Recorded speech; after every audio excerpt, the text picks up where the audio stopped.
Welcome to the Customer Success from the Ground Up podcast with me, Mike Marshall, Customer Success Leader. And me, Deborah Knight, founder of CS Consultancy Captive. Each episode, we interview people that have set up customer success from the ground up at their companies. And we try and have a lot of fun in the process. We hope you enjoy the next episode. Hello, Deborah. How are you doing? Hi, Mike. Good afternoon. It's afternoon now for us. It is. It's a lovely sunny afternoon in the UK this Monday afternoon. It's unusually warm. I've had to put some blinds up in my office because otherwise I won't be able to see you and do this podcast properly. So lovely to see you again for our second Customer Success from the Ground Up podcast recording. So really excited to spend a bit of time with you, as always, Deborah, and chat to one of our about all things around setting up customer success from an early stage. I've got a wonderful guest today, Alastair Doig from Tiller, the CEO from Tiller. So rather than bringing a CS leader onto the call today, we've got a really interesting angle, I think. Deborah was a previous colleague of Alastair's, and so has brought him on because Alastair is in the situation of obviously being the founder and leader of a company and thinking about that stage of, when do I invest in customer success? When do I bring that part of the process into play? So I've been acquiring logos, working with customers, and now when do I take the next step? So really excited to have him on today. But before we bring Alastair in and have a chat with him, how are you, Deborah? We had a chat before. You sounded a little bit croaky. Did you have a good weekend?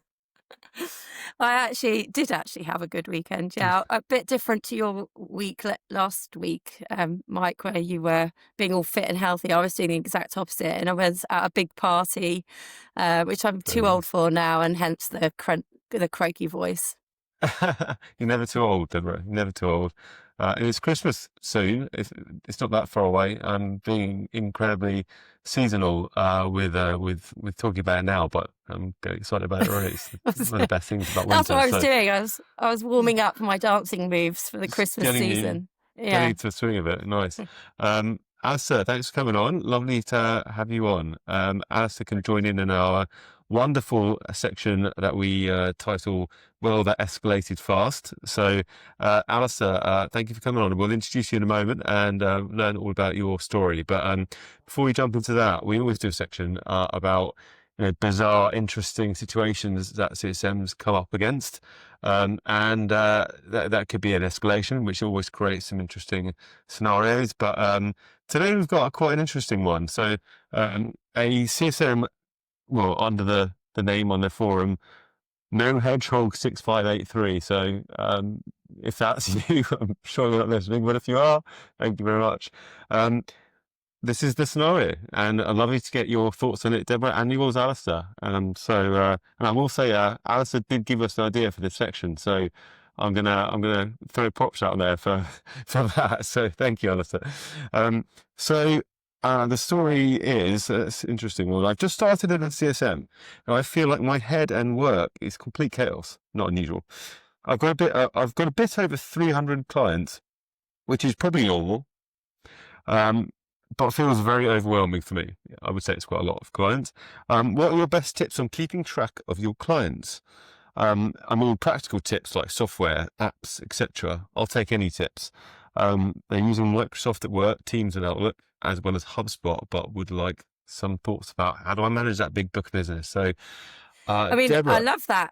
I just love it where we're going, right, you've got 300 accounts to manage, but we're also going to give you 20 systems to learn so you can figure those out as well. I love the chat as well. If you read through the chat, people are absolutely polarizing on absolute outrage that somebody could even possibly consider having 300 accounts. To get over it, it's perfectly normal. It's digital CS. So, and that's what we're faced with in customer success, isn't it? Like this sort of polarizing a continuum of what CS is for one person is completely different for somebody else. Yeah, that's true. There's comments such as, how are you even customer success? And things along those lines. So, I think it is a difficult one. It's obviously, like you say, it's obviously digital CS as opposed to non-digital. Even in my world of digital CS that I've seen, 60, even 100 is considered quite a lot. So I guess if you've got it depends on the product, I think, on the technology you've set up, but certainly there's I know lots of digital programs that you can put into place, campaign programs, technology with Tech Touch that definitely can help manage it. But I think either way, you're moving out of the realms of one-to-many programs and very much digital first in that sort of 300 customer scenario. Alastair, welcome. Lovely to have you on. We'll definitely go into a bit more about you in a moment, but good to hear your thoughts on this. Seems like a lot of customers to manage, especially for one CSM, even digitally, but what are your thoughts? Yeah, just get another job. Might be Decently different. 300 is a bit much. Yeah, I think it's not a very fun answer, but it's a very practical one. And it's break it down. 300 sounds like a lot. If they're all renewing in the same month, then you really are in trouble. But the likelihood is they're not, and they're pretty spread out. So it's the same way with any kind of sometimes when I've given people sales targets, I'm like, "Are you insane? Like, how are we going to get there?" And it sounds big, but when you break it down week by week or month by month, all of a sudden things start to be a little less scary and a little bit more easy. So I think as long as my maths isn't terrible, it's about 25 a month if they were renewing all at the same time, so 75 a quarter. So yeah, I would do everything I can to have focus quarters on those 75 renewing. Someone will say you're meant to do it all year round, but 300 seems like an awful lot to do that.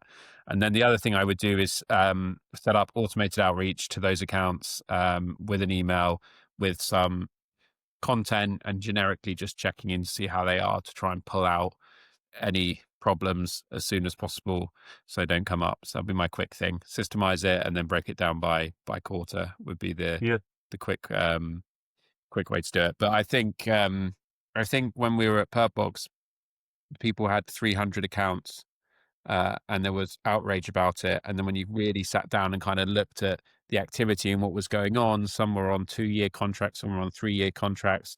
Some people were just using it and very happy and didn't require anyone to interfere. So I'm sure there's all kinds of prioritization and different things you can do, but very basically break it down by quarter and put something in place to try and pull them in. If they're upset about something, just give them a channel that they can react to pull it in. If you want to kind of make sure you're just covering all bases while you put a bigger plan in place. I think it's about being realistic about what you're trying to achieve with those customers as well. Are you clear on what your touch points are? Does the customer understand what to expect from you? And that's where you get the problems, is when the customer is expecting one thing and you're actually delivering something else. So that rarely happens though, Debs. I don't think. Well, you can never sell something that you can't deliver on, right? Never. And just an incredibly shameless plug for the Customer Success Leadership Unlocked Customer Success Leadership Community. It isn't that isn't the full name. I just doubled up the name for some reason. Well, we did the digital customer success session a couple of weeks ago, actually, which we have a recording on our website. So if you wanted to hear from a bunch of very talented, experienced people in digital CS, feel free to watch that free recording. But yeah, definitely there's data that you can input in terms of products from your basic stuff like name and email that you can just create semi-personalization, but obviously product information about utilization of the technology that you can put into an ongoing campaign process. So you can kind of digitally nurture people as they progress with their use of your product. So definitely can do that with CS platforms and things of that nature. So great. Well, I think it's time to introduce our guest and have a chat about everything, all the experience that Alastair brings from his time, certainly as a CEO, but probably from before. So I'm going to hand over to Deborah to warm him up with some easy ones and then get into some more formal questions. I'll hand over to Deborah. Hi, Al. So just for those of you that are listening, Alastair and I actually know each other quite well, having worked with each other. Basically, I've picked up the mess that he's created in CS on a few occasions. No offense. Welcome to the club. Al, do you want to give yourself a bit of a background intro? Yeah, sure, absolutely. Yeah. So started my career out in sales, working in the event sales world. Moved into tech startups 12 years ago, working for a company called Huddleby that then became Perkbox over the 5 years I was there. Scaled and managed sales, customer success teams, and product teams at Perkbox over my time there. And then moved on to a company called Dotify, which is a health tech um, review platform startup. Um, started started there with quite a small team and scaled it into 4 different markets. And uh, Debs came to join me for the second time from Perkbox at Dotify about 2.5 years in, after we'd launched multiple countries with no customer success strategy. And I was there, and then I left Dotify about a year ago to found Tiller. Tiller is a conversation guidance tool for sales and customer success agents. Been running Tiller now for 12 months. So my CS experience goes from Tiller, holding on to all of our amazing first adopting customers. At Dotify was really scaling and then putting the resources in place to pick up the mess. And that was very similar at Perkbox as well. So we'll get into more detail because I think there's some really amazing stories of growth and fast-paced growth and complex growth as well in some of those businesses you've been in. But before we get into that, got a little icebreaker for you. Yeah. So shall I give you the one I told you I was going to give you, or shall I give you a completely random one? I don't have a good answer for any of them, Deb, so you go for it. So, Alastair, what's the most unusual skill you possess that's nothing to do with work? Have you got one? Okay, I just want for the record that I got this 8 minutes ago while I was in a finance meeting and panicked in the middle of maybe we should look at this for Q1 next year. To what am I going to say to this? And I had a lot of things hurled at me by other people on the meeting about what I could say, but I don't want to repeat them. So I guess I'm a bang average tennis player. Very, very poor golfer to the fact where I gave up. Hang on, didn't you? You've just reminded me. Didn't you set up the first Dubai paddle tournament or something? Or have I just made that up completely? I wish it wasn't the first. But no, that's how I a year ago. Year ago, I was on holiday. I was going to Dubai on holiday, and then I realized I could drum up some clients. So I panicked. I just emailed anyone in sales on LinkedIn in Dubai saying, "Do you want to come to a paddle tournament in 2 weeks' time?" And yeah, hosted a paddle tournament for 20 people. Closed 3 deals as a result of it. It was very successful little trip. Yeah, but I Okay. actually I didn't even play in that paddle tournament because it was oversubscribed. So I had to just sit on the outside while everyone else played paddle. Okay, Until good. someone got injured, and then I was like, "Oh, I didn't look at the legal implications of running a tournament and whether I'm responsible for health and safety." Just get back on a plane and exit quickly. Yeah, Yeah, there are no lawsuits. I'm assuming no medical bills I still your can't go way. back to the UAE. But apart from that, it was great. It was a very That was the last paddle tournament you'll be running in the UAE.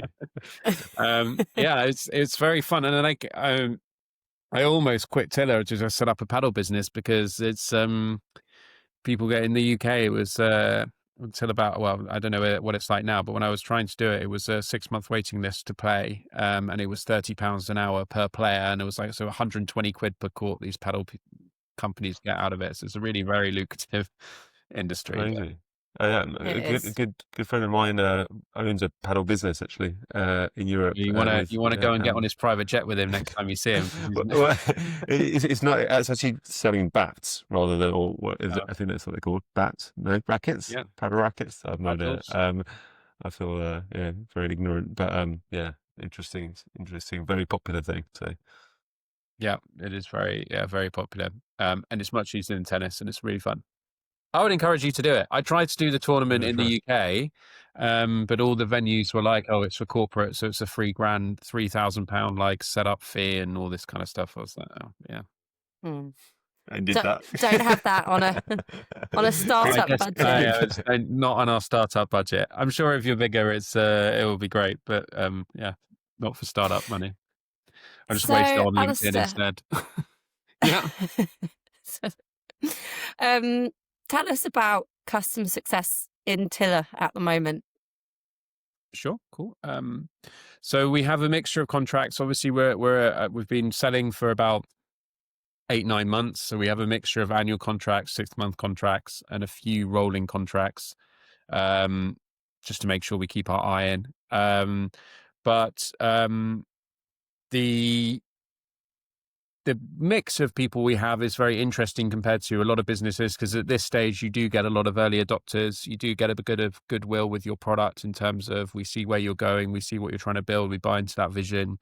You better stay on that vision and better deliver it over time, otherwise we might not stay with it. But um, a lot of that is kind of taking a leap of faith to try something new and addressing a pain point they have and showing how you're going to deal with that more than what your current competition are doing at the moment.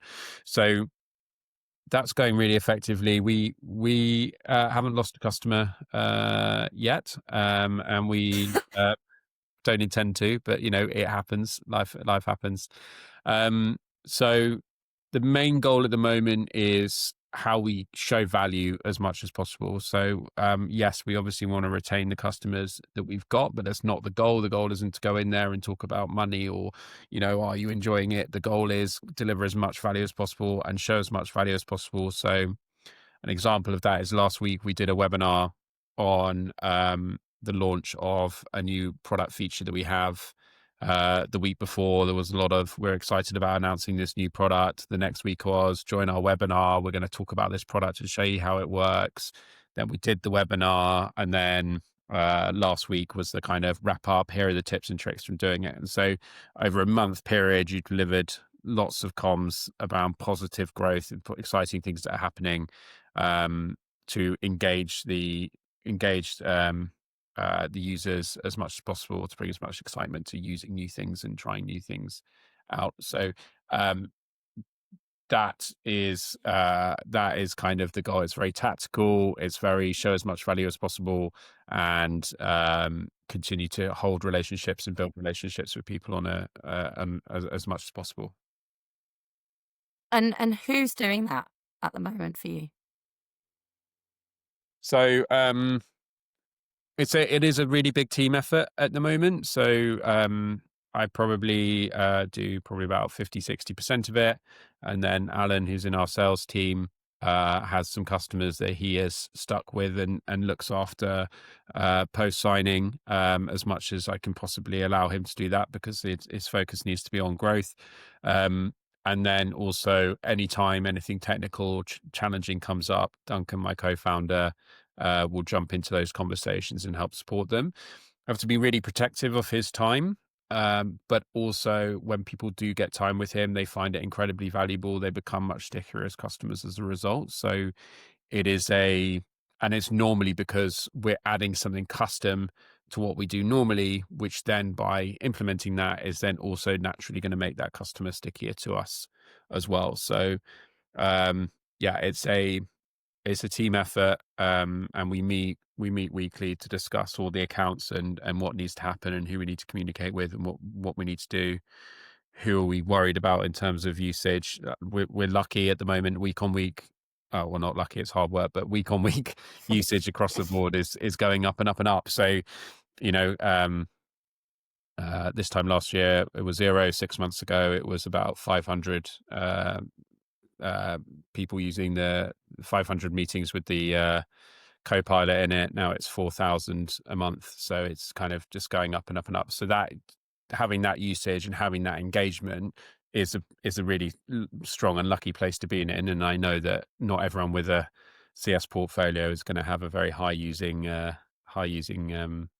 team, a high using product necessarily. But at the moment we're holding on to that.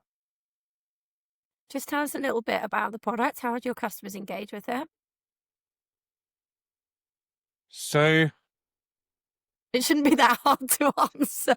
You've just well, I given know a it's, massive it, it, sigh. How do I it's, describe this thing that I've spent all my so many uh, years on? it's What's an elevator pitch? No one ever asked me all that. right. We Oh have, God, if, what does my product do what's again? this, I what does don't it know. do? Hang on, just let me stall a bit longer. I'll just find out. Just chat GPT it. Yeah, just Alistair, just quickly, chat just ask, GPT what it. should I say? Podcast explanation, quickly. So how they engage with it is the reason it's a slightly difficult question to answer is our core product being our sales co-pilot, which supports people during the conversations. That happens live while they're in sales conversations. So that's the core way in which people use it. So they'll be on a video call having a conversation, and a third of their screen is live revenue intelligence, listening into the conversation and providing advice on what to say next, giving them ideas about how well qualified the lead is so far, uncovering hidden objections that are kind of being indicated by the conversation they're having. So that co-pilot is used by 70% of the users, but all of the users have to use the note taker, which goes into the meeting, in order for that to work as well. So just in terms of our core product value proposition, they're engaging mainly using a third of the screen, using that co-pilot during their sales meetings, customer success meetings. And then we also have some customers that are in departments like HR and operations that will use our note taker. And the reason they use us over others is because we bespoke the notes to the particular business and the particular role that the person's in, and they can set up the notes they want in the way output they want. And so slightly different. So they're not our core customer group, but they are users of the platform. And so you've got a customer success setup at the moment that is essentially your team all doing a little bit of a different part of customer success by the sounds of it. So you've got your salesperson continuing the relationship with Yep. your CTO stepping in when needed. How is that manageable for you and the team? Like you mentioned a couple of times, you have to protect Alan's time from sales. You have to protect Duncan's time from building the core product. So how do you manage that, and how do you make decisions of when that's eating too much into the time that you need them on focused on other things, and when is the right time to invest in a CS role? Yeah. So the flippant answer is you can see it in their eyes when you've asked them too many times to do things for you. Is there like a real noticeable eye roll? Is there Yeah. like a As a real, like, you need to just take this on. All right. Just stop getting me involved. I think it's a really difficult decision. For every bit of money you invest in the product, you have a more engaged customer base in theory, and that customer base then needs less looking after because they're using the product and they're fully reliant on the product all the time. So therefore, customer success, if you look at customer success, is kind of when you're getting someone involved and engaged, ideally you want it to be a money-making sector rather than a loss sector. So yes, you are going to experience churn, it happens, but how do you make sure that they're selling and building that back up again? Getting that in place requires more product in order to do that, because you need more product to upsell and cross-sell rather than just going and whacking the price up. So even though Netflix's strategy is putting the price up and it keeps working for them. But anyway, the reality is that you, in B2B customer success, you're going to need someone that can really build relationships, take over the relationship style accounts that you've already created, right? We've already trained our customers to understand that they can pick up the phone to us and we will bend over backwards to get something sorted to them, because they know we're early stage and then we know that we want to work with them and we know we're on a journey to make that happen. And some of the times that's what part of the reason you'll win a customer over, a faceless organization where you can't get hold of anyone for a few days. And even if you do, it might be that they're in Silicon Valley and it takes them 48 hours to respond and they want the answer immediately. So at the moment, that whilst that's not our core value proposition, again, if we were leaning more into that value proposition and we could say, you're getting someone dedicated all the time, then again, that would make more sense to invest in that space as well. So it's tricky to know when to do it. I think what we're trying to do is find ways to scale more of how the three of us can scale more of our activities more frequently at the moment using tools. Yeah, And we're yeah, trying to find ways for, we're trying to work out in our heads what are things that we're doing well in those customer success interactions that we want to keep evolving, that need us to be involved, and what they don't.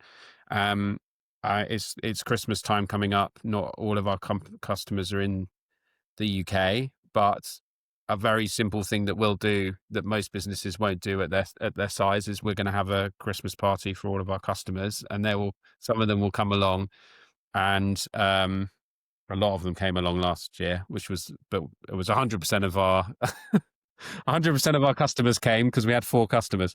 But How many will it be this year? And the bar bill was a lot less. Well, it could be 450 if they all came, but I don't think they will.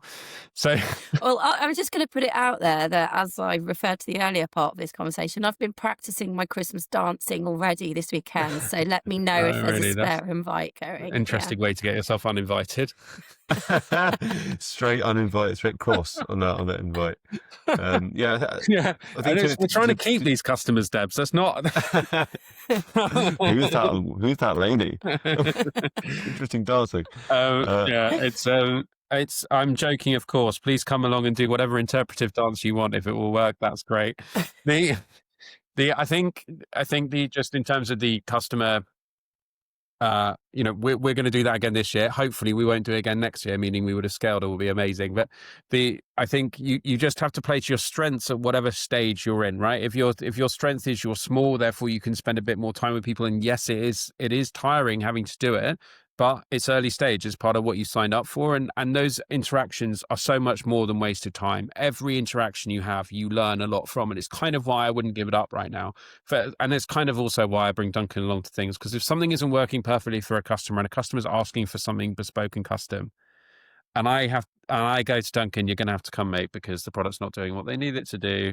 Then he comes and he learns from that interaction. He goes, why do you want to use it that way? Why do you want to do it that way? So I think unless you can bring someone into that customer success role that's going to be really good at reading people and understanding when to bring those people in and how to build that product up and when you should involve the right people or not, then you'll be in trouble whoever you bring in. So right now it's just me. I think in terms of like when you give it up, it's basically what you need is someone that's really good at triaging. That's when you can start to give it up more, of go like, Alastair, you don't need to be involved in this. This customer's a bit unhappy about this, but we fixed it this way, It doesn't need someone else to step in. And then, at Perkbox, especially with our high value customers, the amount of times we brought Saurav, our CEO, into the room when things were going wrong in the early days was very, very common, right? People were unhappy about stuff. They want to see something done about it. Bring the CEO in, he takes a battering and goes, yeah, don't worry, we'll change it. They feel like they've been heard, and you hold on to that customer, you sign them for another year, and you change some of the things they've done. I think sorry, Deborah, just to touch on some of the things you mentioned there, Alistair. I think, like, I suppose Tiller is quite one of those products where it's quite intuitive, I would say. Like, it's quite easy to use, and certainly from a kind of as B2C and B2B application. So I guess in that scenario with that product and how it's used, it's probably easier to be able to kind of develop the product at this stage. But I also think, like, to Deborah's original question about kind of when to invest in CS, I think it isn't always investing in a human. It could be investing time in creating processes or education for yourself, or understanding about when I do kind of take the next step with it, or it could be a technology, right? So it isn't always necessarily just a person. It could be other things in terms of investing in that sort of next. I guess, as you say, it just depends when the time is right? Yeah, and I think if you can have those sessions where you find the time every week to think about your customers and go through those customers, and out of those sections, if you can add one thing to that is then going to create that to be a bit more scalable. Every week you're adding something. It doesn't have to be massive, but if you can add something that's in some way scaling and automating part of it in a positive way, then I think that's good. And about 3 months ago, Duncan found a way to automate he spent the time in our customer success. We were like, we can't see this data. We need to see this data in order to do any further. So he just went off the call for the rest of the customer success call and found a way to automate the data into the system so we could actually see what was going on in a particular area of our product. And that that was enough that week. He's like, that's fine. You can move on, carry on. You've taken a step forward. So I think, yeah, I think putting those processes and systems in place is just the one at a time is the best way to do it. And I think what you're saying along through all of this is that thread of staying close to your customers, however you do that, whether it's through a systematic way of like having a team calls go through the customers that you just mentioned, whether it's bringing Duncan in, whether it's, having those contact points with you, you are as a team having those close touch points with your customers so you know what's going on and your customers know you, and you've got quite a sticky and high adoption product. In other businesses that you've worked in, where did you do something too slowly? Where should you have acted faster with regards to customer success? Should have hired me faster, obviously, but apart Brilliant. from that. Yeah. Yeah. When did I do things too slowly? I think the big lesson I learned from probably Perkbox, and then I had learned the lesson but decided not to implement it, and then I really learned it at Adoptify, was sticking your head in the sand and hoping for a miracle in terms of adoption or something working out with customers, or think it's all going to be okay is not a strategy. And I know it sounds stupid, but if you're listening to this and you're growing a company, I know and I guarantee that there are customers raving red flags all over the place, and it's quicker to ignore them and focus on the new shiny thing in front of you rather than address the problems that you've got. Because any bits of negative feedback that come to you when you're running customer success or being involved in customer success, especially if you're passionate about building what you're building or doing, they really hurt and they feel personal. It doesn't feel like that. And if you're not passionate about it, then it feels personal because you're like, oh, if I don't do a good job here, maybe my job will be on the line, which is, then again, is very personal. It's a very different industry or discipline or role to any other in a business. I think sales is also a bit like that, but customer success is really, they're ecstatic. They've bought something. They thought it was the best thing to do. They absolutely it's the best thing to do. Then the likelihood of something not going great during onboarding will happen, and expectation will be broken along the way. Not even if sales have done something wrong here, by the way. There are plenty of examples where people say, this is what you're going to get. It's going to be great. And they go, oh, I thought it was going to work with Salesforce. No, that was never mentioned at no point. You were talking to someone else and you didn't go with them. And so, those things can happen. We integrate with Salesforce, by the way. So it's fine. And the point is that there are lots of things that happen, but when a buyer buys a product, they're not perfect. They also make mistakes. Yeah. They also see glaring things go wrong, and they're never going to admit them either. I mean, the amount of times I've been through procurement processes, and then you go to the onboarding call, and they go, right, we want this. You're like, none of this came up ever. And then the person that signed it off then gets very angry because they've made the mistake. And guess who's going to get the brunt of it? The person that they're giving the money to. They're not going to admit they're wrong. So I think within customer success, you're that first line of the battle where normally whenever something's gone wrong, and it always will go wrong, no matter what you do, you take the negative part of it, you take the brunt of it. And so it's very easy to go, oh, you know what, maybe I just won't focus on that this week. And I'll go over there and focus on the positive thing instead. And the reason it's a huge mistake and why I learned it too slowly was a lot of the time, a lot of the negative thoughts you get, the way they're written, will be very emotive. And really, when you sit down and start to uncover what the problem is, it's never really as bad as they thought it was. And if it is a problem for them, you can solve that problem. When you solve it, you got a stickier customer and you turn them into a champion. So it is full of opportunity and gold and ways to grow and make your business stronger and successful. But it feels scary to start with. I always used to say that to the CSMs in my team that, no one particularly likes escalations when they happen, but, it's that one moment where you re-impress your customer if you get it right, or at least if you manage it, even if it's not a great outcome at the end, like you've managed it and you've escalated it and you've done everything you could. And obviously it's also an opportunity to bring in execs to your own company, to help introduce them to customers. And I think you're right, Alistair. I think it should be seen as an opportunity, even if it can be uncomfortable at the time. Yeah, just on that, by the way, I once got an email from a CSM who it said, the email was along the lines of, I won't say which company, where it said, this company is not doing what they say it should do. It's a terrible product and I don't think you should work there because you are incredible. You handled that so well. And if you ever want a job, please come to us. We'd be happy. So if you are a CSM worried about negative things, it's never you. It's never your fault. It's always the company that gets the blame. So don't take it personally and work hard to try and improve it internally. I think you're right. It definitely, it can feel personal, but it's actually not personal. And taking out that emotion. It's a high responsibility job, I think, in a lot of ways, isn't it? It's like there can be reasons why a customer wants to, downsell or move or change or whatever, and it's difficult for you because you've got to take responsibility for it and manage it and do everything you can to kind of make a positive outcome. But sometimes it's actual. So, well, we lost Mike a second there. Yeah, sorry. Got a bit too passionate. Waved his arms around, and knocked everything over. Slightly broken microphone. Can you hear me? Yes, we can hear you. Yeah. Cool.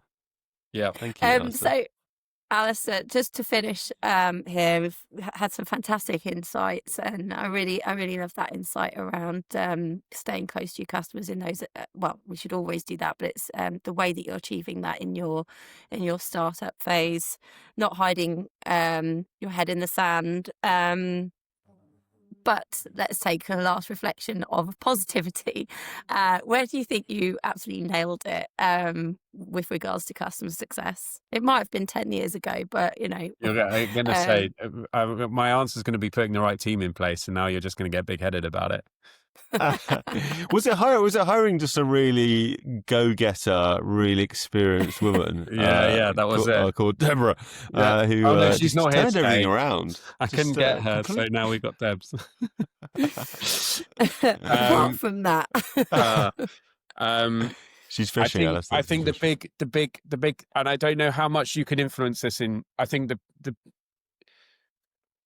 the lesson, I'm going to answer it, but going back to the question you asked me about what did I learn too late? The thing I absolutely learned way too late, and which I've fully putting into Tiller, is it shouldn't be that hard, right? If you're a CSM getting battled and bruised left, right, and center, then the likelihood is your company is selling a product that isn't the right fit, isn't the right thing, and you are just the person getting bashed and bruised to hold on to as much money as possible while they keep flooding the market with new stuff and new tools on the hope that it will become better and stay next time.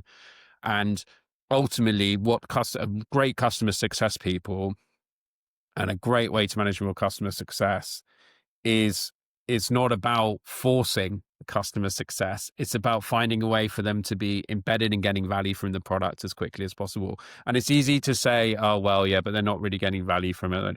Your job is to sell, right? Your job is not, customer success is not, well, we tried to onboard them. They weren't really into it. So we thought, we'd give them a promo for 3 months and hope for the best, right? That's not your job, right? Customer success is about trying to resell, bring that. They've signed up for a reason, right? They've got a problem. Your job is to reinforce whatever that problem is, reinforce this as a solution to solve that, and work hard with them to show it helping to fix that. If you do that for a year and you've tried to make it solve and it's not solving the problem, then your voice as a CSM needs to be much louder internally that the product needs to be doing something different to what it's doing. And one of the most powerful things you have as a customer success team is your ability to pull feedback from customers and present that in a way where the business can see it as a positive way to grow and a positive way for opportunity, not a bunch of everyone's going to leave unless we build all these 9 products, right? It's got to be done in the right way. Little plug for Tiller, but one of the things we just introduced into customer success outputs is pulling testimonials from calls, just so people can then share those afterwards with the team and be like, here are 4 things that were said positively about your product today. And when you share that with the product team, they're happy. So customer success, have the relationship with the customer. The thing that I feel like I'm doing much better, and the thing I feel like when customer success has gone really well, is when the customer success team is integral and part of the whole business operation, feeding into product, feeding positivity back to sales, feeding just engagement and excitement around customers using the product. And when you get people going, they're loving it, they're really engaged with it, they're not going to leave for another 3 years, they've just re-signed for this. That impact is because of everyone in that business pulling something together, and CS job is to execute that and make it happen. It's the same with sales. Yes, you can sell something that's crap a bit, but you're not going to be able to build a whole business out of it, right? You need something that a whole team of people have worked together to bring in. And I think customer success, when customer success have a big voice and they can talk about the things that have, the things that are going well, the things that aren't going well in a positive way, feeding it back, helping guide the strategy of the business. That's when things have been really, really positive. And I think we had some really good years at Perkbox, especially where sales, customer success, and products were working in a group to make it successful. And I think that's that loop, and making sure that they're working together is the bit where the most positive thing I've done from a customer success point of view. They are not the secondary or tertiary team in the business. They are very, very present alongside with product to actually make your business grow and succeed. So that's the positive part, I think. Well, sounds like the perfect place to finish. It does. Thank you very much, Alastair. Super interesting to get your perspective. Obviously, kind of having the perspective of a CEO as opposed to just the early stage CSM or CS leader or someone kind of sort of managing customer success. It's sort of someone looking at to how to integrate customer success. And I guess for Tiller at this stage, it's yourself and your colleagues sort of providing that service. And actually, you can, like you say, developing your product so it doesn't require a huge amount of customization or like time. But obviously, that may change in the B2B world as things develop. But like sort of understanding when to invest and whether that investment is in people, time, process, technology. But it's an investment for the next stage. So, thank you very much for your time. I realised me and Deborah didn't actually introduce who we are at the start. We were going to do that, but because we're super professional podcasters, we didn't. So there are other ones where you may have heard our stories. Just very quickly, because I realised we didn't do it at the start. I look after customer success post-merger integration at WalkMe. And Deborah, I'll let you post-session introduce yourself as well. Post-session. I'm Deborah Knight, and I have got background in leading customer success teams in fast growth startup businesses scaling up. And I'm now the founder and manager of Captive CX, which is an advisory and consulting business for customer success. Yeah. And so it wouldn't be right for us not to massively plug Tiller because it's awesome, and I've had a look at it and a go at it, and I think it's great. I feel like it does, providing that in session, in meeting guidance in the flow of your conversation, I've found really useful actually. And obviously, when you finish the call, having those, Alastair mentioned those, that information, that feedback, those points about how it can improve. It's all super useful. So definitely take a look at it if you're requiring a technology of that nature, and I'm sure Tiller can help you out. So awesome. Thank you very much, Alastair. Appreciate it, and it's been great talking to you. And have a lovely rest of your day. This is the Customer Success from the Ground Up podcast. Thank you for listening to this episode of the Customer Success from the Ground Up podcast with me, Mike Marshall. And me, Deborah Knight. Hope you enjoyed this episode. Don't forget to like and follow, and we'll see you on the next one.